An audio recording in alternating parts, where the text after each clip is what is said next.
come, all ye faithful, joyful and triumphant.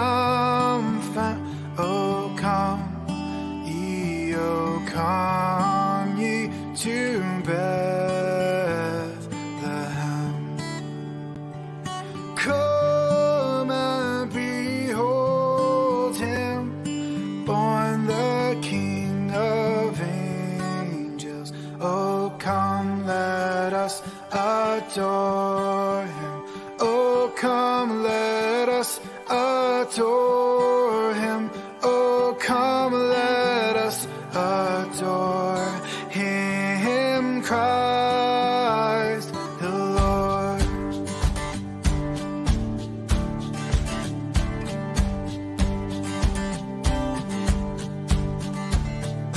God of God, light of light, lo, he abhors not the virgin. True God, begotten, not created. Oh, come, let us adore him. Oh, come, let us adore him. Oh, come, let us adore him, Christ the Lord.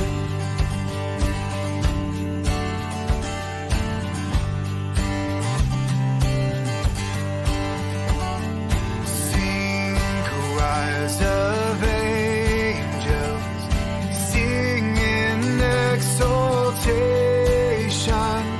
Sing, all ye citizens of heaven above.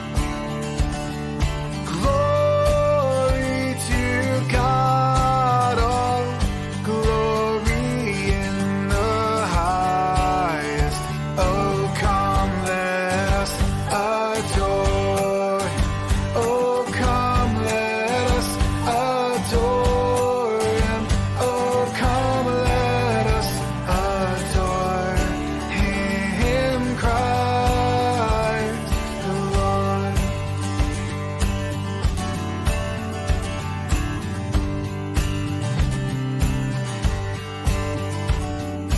Yea, Lord, we greet thee, born this happy morning. Jesus, to thee be all glory give. Word of the Father, now in flesh appearing. Oh, come, let us adore him. Oh, come, let us adore him. Oh, come, let us adore him, Christ the Lord. Oh, come, let us adore him. Oh, come, let us adore him. Oh, come, let us adore him, Christ the Lord.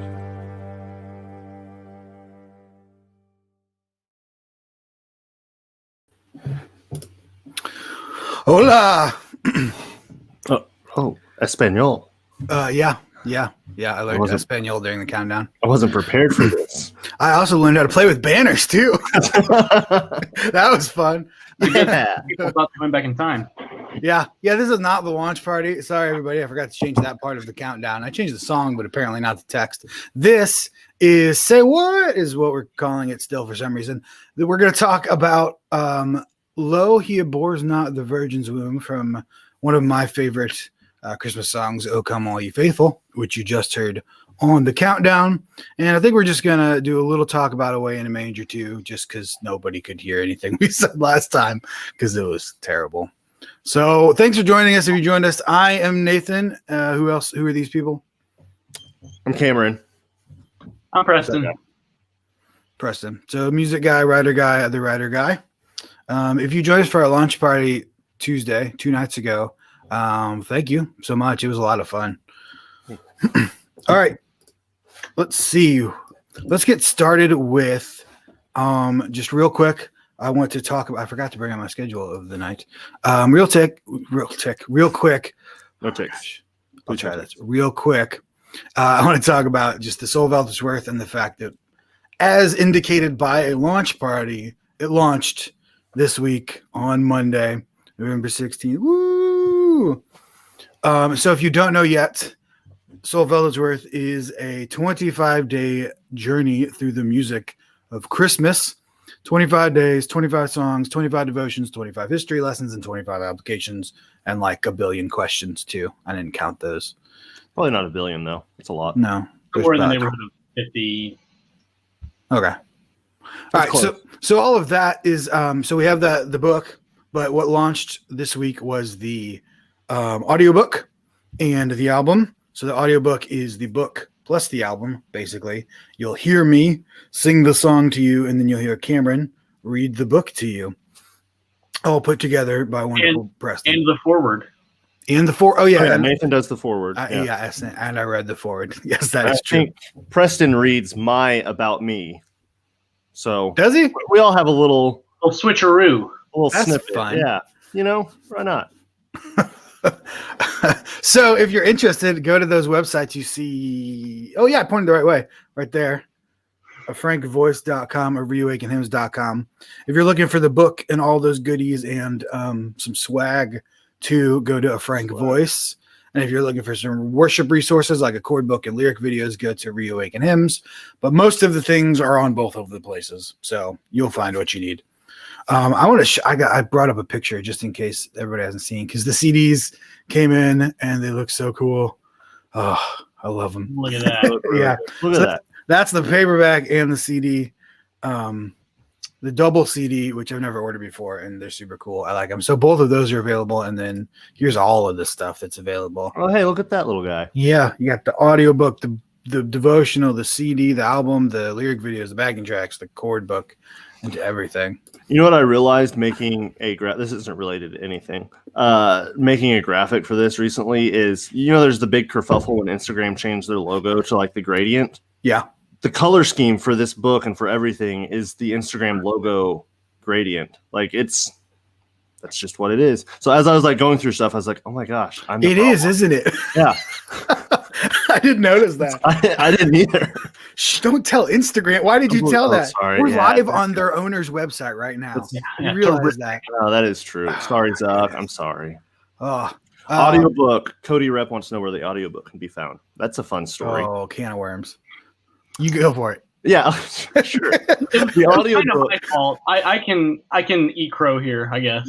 You are listed as producer on the project, so that's that. All right. Sure, I'll let you eat it. The story is Cameron didn't read the right words.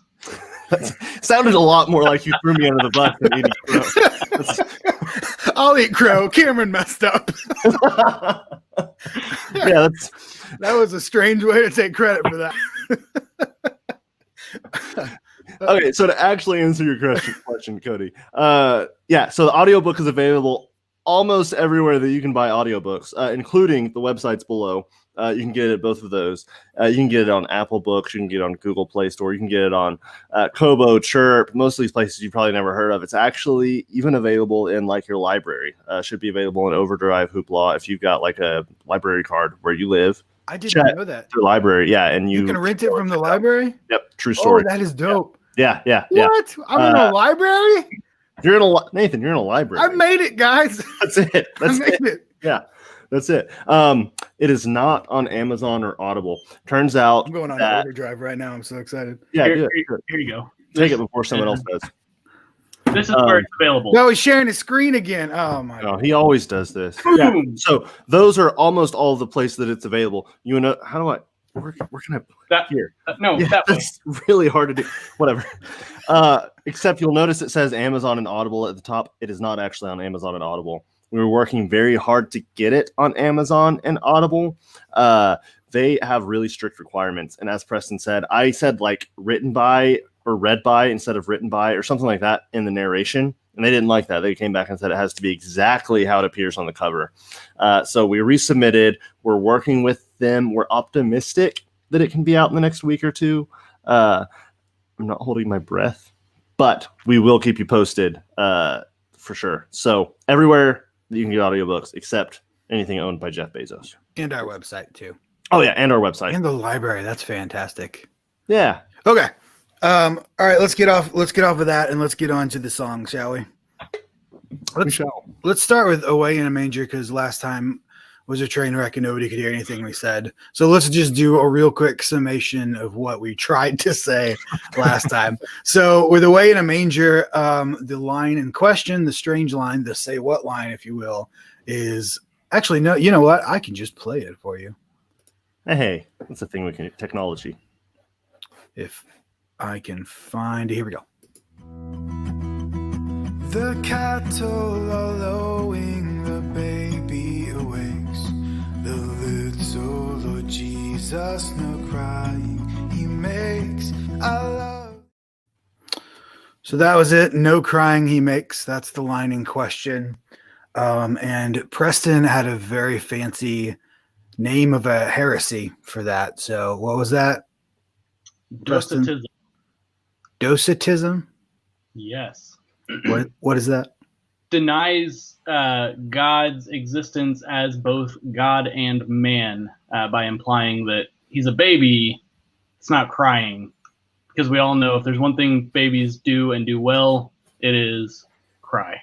Yeah, in fact, there's a pretty good chance that if I hold this microphone up to that door a little closer, you would hear a baby crying. That's now, I do not want to insult your family, but I don't think that the Son of God is your child.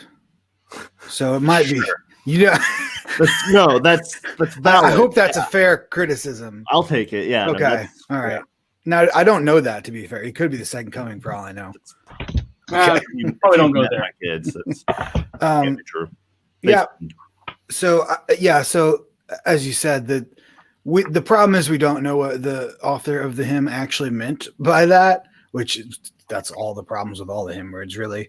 Did he mean that Jesus did not cry at all because he was divine, therefore fell into that heresy we just talked about? Or was he just making a poetic picture of a quiet night? Like, so that's why, to me personally, the line doesn't bother me. If I was writing the song, I wouldn't write that line. But since I kind of have to guess what he means anyway, I'm like, whatever. It's not that nobody's worshiping Satan because that line. So that's my opinion. What are your opinions on it?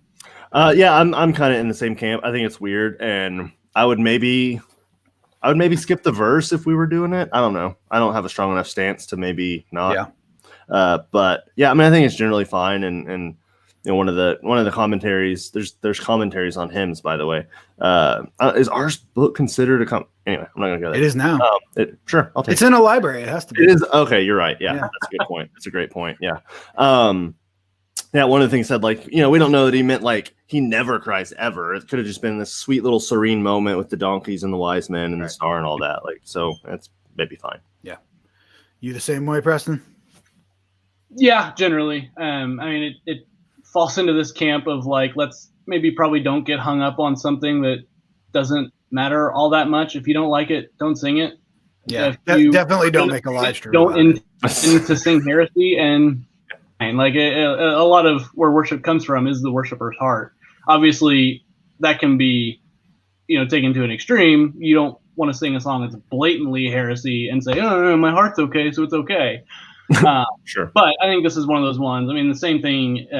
You didn't want heaven without us, right? That's like a good modern example we have. What's the practical worship? Weigh in. I know you're watching. Yeah. Throw some comments in there. You know things. Look at that. Hey, look at that. You know, I love banners. Quoted. That was a good. It was good. I like it. I'll be the banner guy. Yeah. And then the what's the other one that we all love to get? That's a great question. In a storm about. Reckless Love. That's the one that lately, or not late. I mean, it's 3-4 years old, whatever. But I mean, that's another good example that people get real fired up about. Yeah, Nathan, I'm curious. Are you in camp Reckless Love or Wreckful? You Love? really want to go there? I will tell you, we're not going to talk about it. Yeah, no. We don't I have to will go tell in. you that I don't have a problem with that lyric for semantic reasons, but we don't have to talk about it. Okay, let me just give you my thing, and then we'll move on. And then I'll answer George's question because it's a That's good a great question. question. Now, to me, okay. So I put you on the spot. I'm sorry. no, so people are like, okay, here's the definition of reckless, and God's clearly not reckless. But it's not like words have definitions that are legal. Like people have different definitions of different words. And one definition of reckless, which I think applies to that hymn, is to do something with disregard to bad consequences that may happen. And that's what happened on the cross. Christ went to the cross. He didn't, the terrible things that would happen did not stop him from doing so. And in my opinion, you could call that reckless. The problem is, I think that we have reckless as this negative connotation, Right. and I think it doesn't have to be. I think you could say in a positive connotation that a firefighter running into a burning building is reckless, but it's also heroic. Mm. So in my opinion, that's why it doesn't bother me, because I think you can interpret that to mean what happened on the cross without any sort of heresy, in Sure. my opinion. No, I dig that. That's probably one of the better like supports for it I've heard, and I'm in camp like for it. I guess I wouldn't like necessarily like lead the charge with the banner and to like battle for the song, but I like the song and I sing it, and every time Dave does it and cries, I like it too. So it's good. Which is every time we do the song. Put him on the spot. Practical worship, you mean? We're Yeah, talking oh, about sorry, Dave that guy, Dolphin crying, right?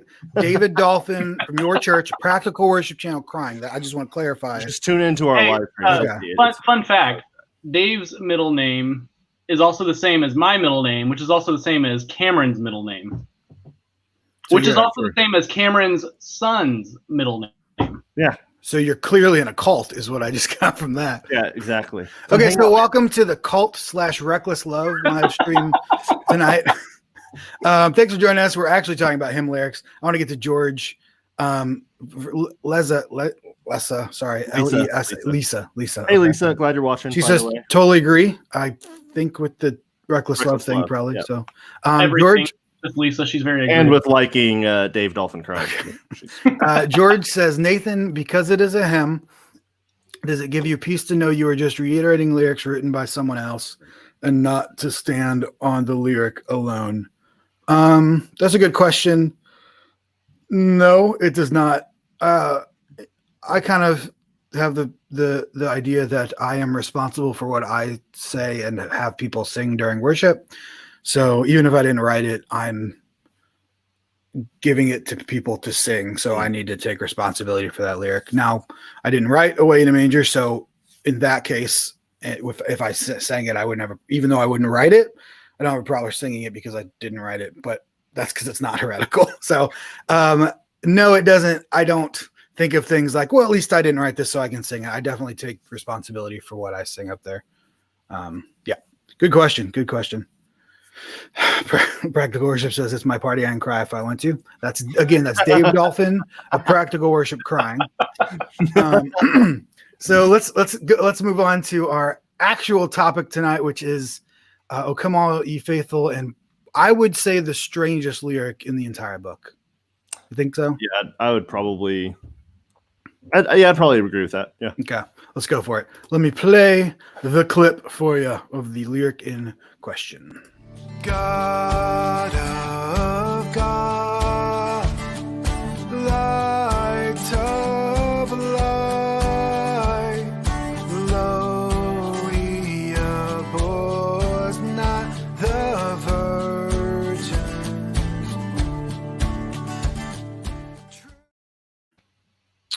There it was. Lo, he abhors not the virgin's womb. All right, who wants to start this one? Well, it is certainly a lyric. And that's our live stream. Thanks for joining us. It was good. It was a good time hanging out with everybody. By the way, everyone, if you have opinions on this or comments or questions, please leave them in the live chat.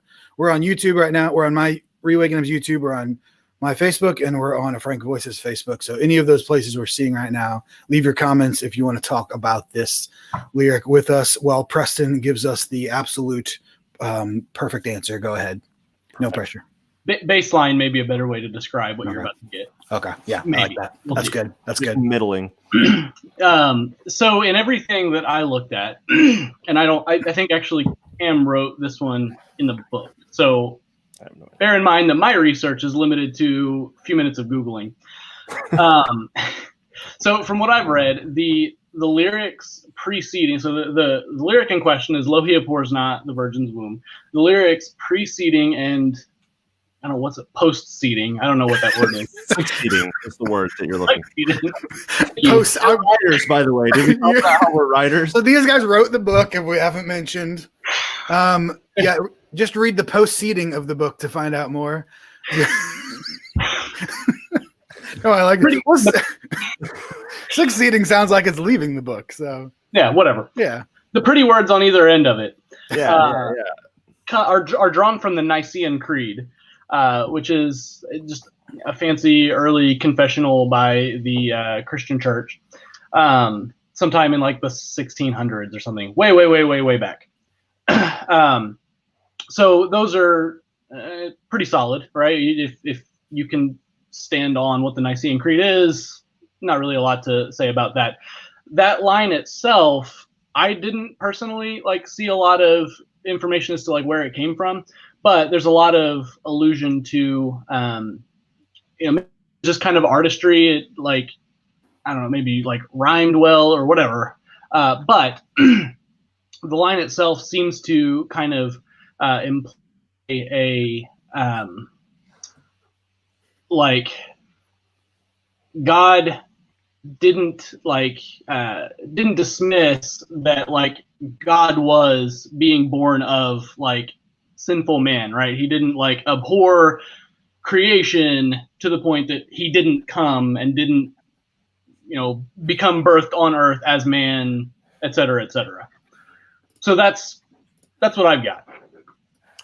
Yeah, I think oddly enough, this kind of goes back with docetism, which goes with the way in the manger. So it's good that we kind of touched on that, right? And kind of this line, or these three lines put together: God of God, light of light, lo, he abhors not the virgin's womb, true God, begotten, not created, kind of works against this idea of docetism. He is true God.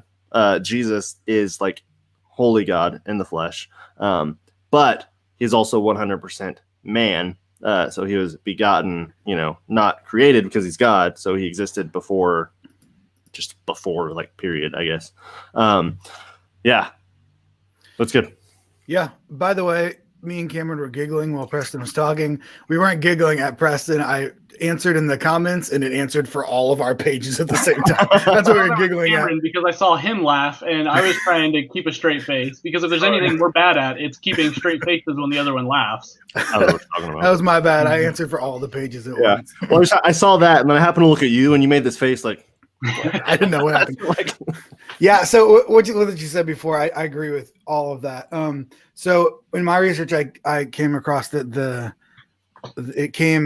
that line at least comes almost directly from the Te Deum. I don't know how you pronounce that as Latin. It's a Latin hymn from 1387, and it's translated in the Common Book of Prayer. And I'm not going to say the Latin. So being the banner guy, I made a banner because they're awesome. Yeah, you did. I was just about to try it. Yeah. So that's the Latin.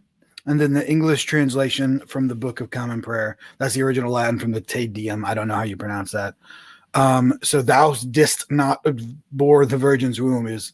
So the song is very close to what that Latin hymn says.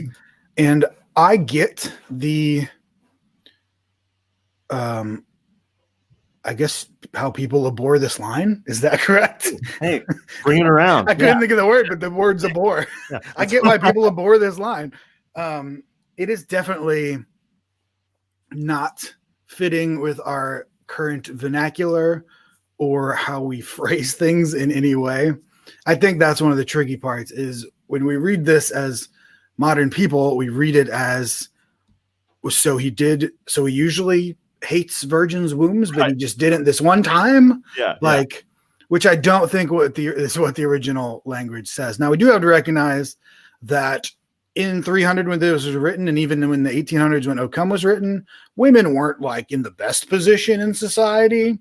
So I can't say that, this is completely without any sort of kind of downgrading of that, but I don't know. I can't speak to that.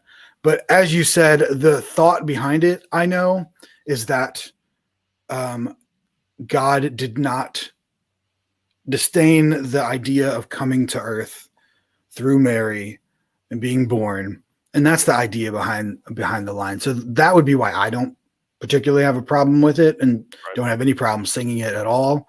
Now, I would probably not include that verse if I'd sing this song in worship. And in fact, I just recorded some worship sets and did the song twice. And neither time did I include this verse for multiple reasons. One, because I think if we're going to sing that line, we need to tell people what it means first, because I think people could definitely hear it and be like, that is not right at all. And in 2020, 100%. Yeah. Yeah. And I don't blame them at all. It's definitely not the best line for us to sing today. The other reason is because that entire verse is just messed up. It's a mess to follow the rest of the yeah.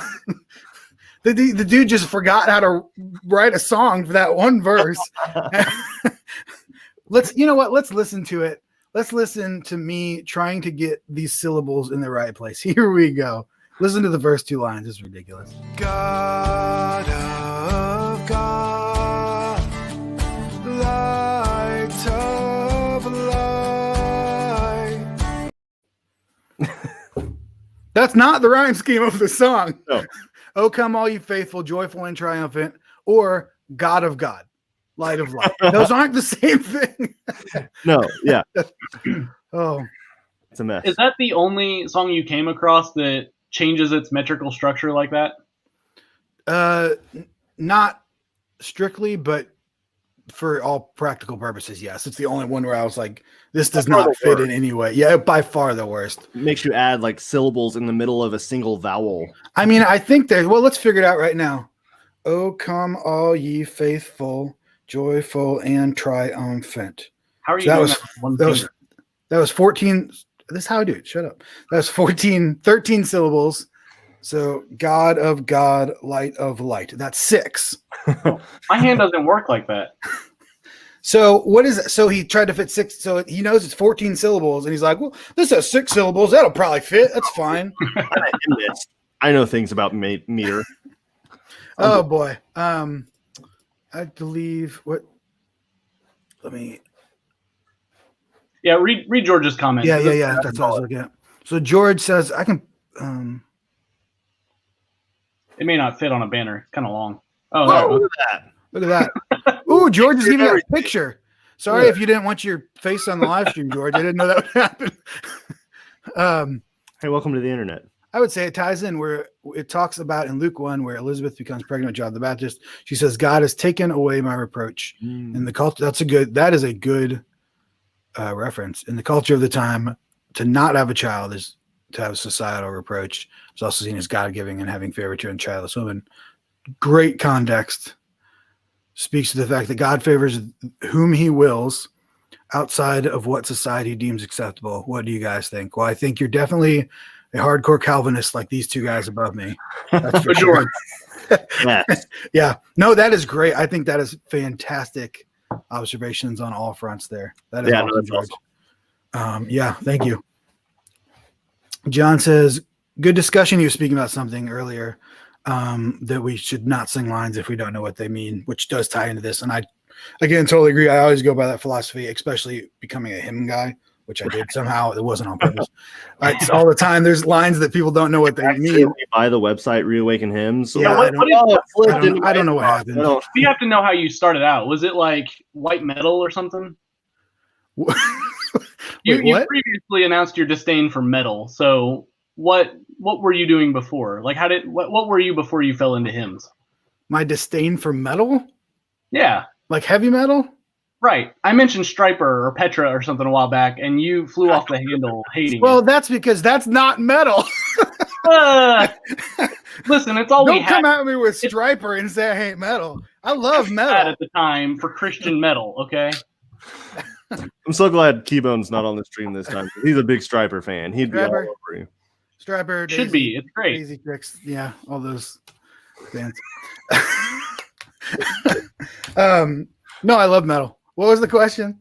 What were you asking me? You said you never intended to do hymns. What were you intending to do? Oh, I wasn't intending to do any. So, all right, this is the second time I've told this story today. I was on a podcast earlier with Collaborate Worship, and he asked me, where did Reawaken Hymns come from? So here we go again. So I was at a church, and I wanted to use some hymns in our service, and I couldn't find versions that were like not changed a lot, which isn't a problem if they are, but I wanted straight up ones. So I made my own chord charts, and then I was like, hey, but other people want these. So I put them on the internet, and then 5 years later, I'm a hymn guy. And again, yeah, I'm fine with it. I never thought, like, if you would have asked me before I did that, if you're like, I'm not a hymn guy. I hate tradition. I really do. We know, we've had that conversation. Yeah. No, that fits. Get back to the topic here. All right. We're talking about virgin's wombs here. If Chris Tomlin were to add a chorus to this song, no, I'm just kidding. So let's get our. You got any more comments before we get our final thoughts on whether to use this and what we think about it? No, I mean, I think George summed up anything that I was going to say really, really well. Like the context, like you mentioned that, like, you know, people might think that the lyric assumes that God would normally hate like virgin's wombs, and I think that's definitely not true. But I think it's easy to make the assumption that society or culture, either biblically or even in like this time that this hymn was written, would definitely like frown on, you know, the like cat lady, right? For lack of a better barrenness. Right, exactly. Yeah. Which is mentioned many times. Yeah. Right. And I think to kind of to tie it back to like what we're about to talk about, whether or not we should sing it, and we've kind of mentioned it before too, is like this is a great example of an area where if you're not going to have the time and the ability to kind of explain the lyric and reveal the heart of what's being sung to the congregation or whomever, probably omit that line. I've got 4 little girls, and I don't know that it's not necessarily this. It could be easy to fall into that trap of what culture in 2020 is, right? And so don't hear this out of that spirit. But as a father of 4 little girls, I don't want them to like hear that line and think that like a womb is just something to be abhorred in general, but it's okay because God didn't abhor this one. And so if we're playing the song and they hear that and have questions about it, like I want to be there to walk through that and explain that in the same way, you know, that you would with a congregation or whatever.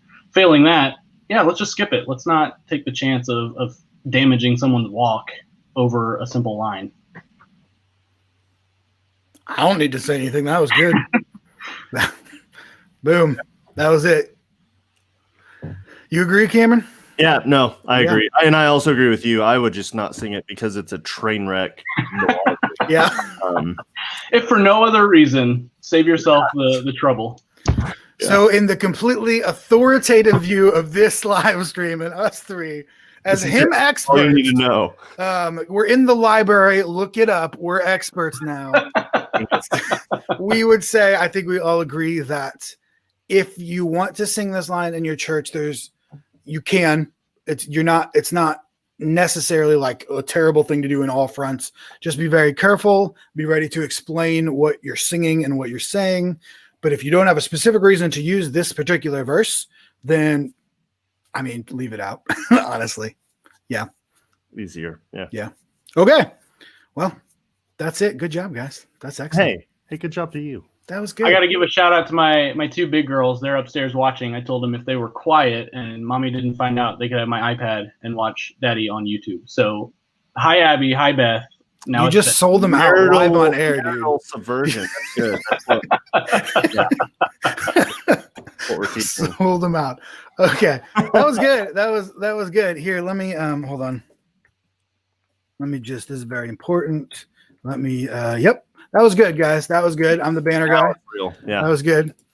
So yeah, thanks for joining us. If you have any more comments, or if you're watching this after it's live, leave your comments in the comment section of YouTube or Facebook. I think we were pretty thorough on that, and George was the surprise scholar in that one. So thanks, George. Yeah. Hey, you get a gold star. That was really good. Gold star. Metaphorical Christmas tree cake. You've earned it, buddy. So one more time before we leave, well, we're talking about hymns from our project, The Soul Felt Its Worth, which there's the CD and the book. Oh, are you going to put one up? Let me give you that. Oh, well, no, yours is much better. Yeah. No, there's your. Yours not for resale. Not for resale. You won't get one like that. So we're talking about hymns from that book, and also you've been hearing clips from the album and the audiobook as well. That's all available on. I did it backwards again. Those two websites right there, a Frank Voice and Reawaken Hymns. That's all we got. Thanks everybody for joining us. Hey, it's good hanging out. Good hanging out. See ya. See ya.